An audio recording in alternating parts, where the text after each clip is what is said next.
अधिकांश आईवीएफ रोगियों को पता है कि एक चक्र में गर्भधारण की दर 100% नहीं होती है और गर्भवती होने के लिए 3 से 4 चक्रों की आवश्यकता हो सकती है।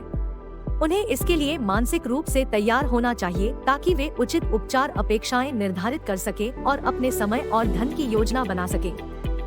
यदि आईवीएफ तकनीक सही होती तो हर कोई पहले चक्र में गर्भवती हो जाता, लेकिन भ्रूण प्रत्यारोपण एक ब्लैक बॉक्स है और जब हम इसे गर्भाशय के अंदर वापस स्थानांतरित करते हैं तो भ्रूण का क्या होता है इसे हम नियंत्रित नहीं कर सकते। कई भ्रूणों में आनुवंशिक दोष होते हैं जिनकी हम जांच नहीं कर सकते। ऐसे मामलों में पीजीएस मदद नहीं करता है। क्योंकि हम यह अनुमान नहीं लगा सकते कि भ्रूण प्रत्यारोपित होगा या नहीं, इसलिए आपको हार मानने से बचने के लिए मानसिक रूप से असफलता के लिए तैयार रहना चाहिए।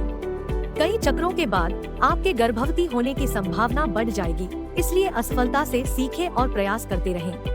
क्योंकि वे कई उच्च गुणवत्ता वाले ब्लास्टोसिस्ट और अंडे का उत्पादन करते हैं। अच्छे ओवेरियन रिजर्व वाले युवा महिला को गर्भवती होने के लिए कम चक्र की आवश्यकता होती है। कई लोग पहले आईवीएफ चक्र में गर्भवती हो जाते हैं क्योंकि उनके भ्रूण जेनेटिकली नॉर्मल होते हैं और प्रत्यारोपण की संभावना अधिक होती है। इन व्यक्तियों को उच्च गुणवत्ता वाला ब्लास्टोसिस्ट स्थानांतरित करने से एक चक्र में 45% सफलता दर और 3 चक्रों के बाद 80% गर्भावस्था दर होती है। यह नहीं जानना कि कोई मरीज कब गर्भवती होगी एक चुनौती है। दोनों चक्रों में उच्च गुणवत्ता वाले ब्लास्टोसिस्ट को स्थानांतरित करने के बावजूद हम नहीं जानते कि एक मरीज अपने दूसरे चक्र में गर्भवती क्यों हो गई। हम अतिरिक्त भ्रूणों को फ्रीज और संग्रहित कर सकते हैं, जिससे दूसरा चक्र सस्ता और कम तनावपूर्ण हो जाता है, क्योंकि जमे हुए भ्रूणों को पिघलाने के बाद स्थानांतरित करने में कोई इंजेक्शन नहीं लगता है और केवल 2 से 3 क्लिनिक का दौरा करना पड़ता है। मरीज स्थानांतरण के लिए क्लिनिक में आ सकते हैं क्योंकि स्कैन स्थानीय स्तर पर किया जा सकता है।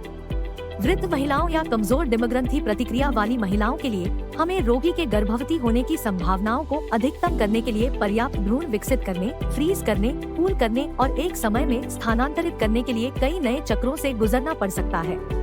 मरीजों के साथ ये चुनौतीपूर्ण निर्णय लेते समय डॉक्टरों को ईमानदार और सच्चा होना चाहिए। उन्हें सकारात्मकता और कमियों पर चर्चा करनी चाहिए ताकि मरीज एक चक्र विफल होने के बाद निराश न हो और यथार्थवादी उम्मीदें रखें। मरीज को पता है कि दूसरे चक्र में क्या उम्मीद करनी है, जिससे यात्रा आसान हो जाएगी, लेकिन अनिश्चितता और 2 सप्ताह की प्रतीक्षा अवधि कभी भी बेहतर नहीं होगी। याद रखें कि प्रत्येक आईवीएफ चक्र केवल एक उपचार चक्र से कहीं अधिक है। इसमें नैदानिक और पूर्वानुमान संबंधी जानकारी होती है, जिसका हमें बच्चा पैदा करने की संभावनाओं को अधिकतम करने के लिए बुद्धिमानी से उपयोग करना चाहिए। निःशुल्क दूसरी राय के लिए हमें ईमेल करें। यदि आपके कोई प्रश्न है तो हमारे व्हाट्सएप नंबर पर हमसे संपर्क करें।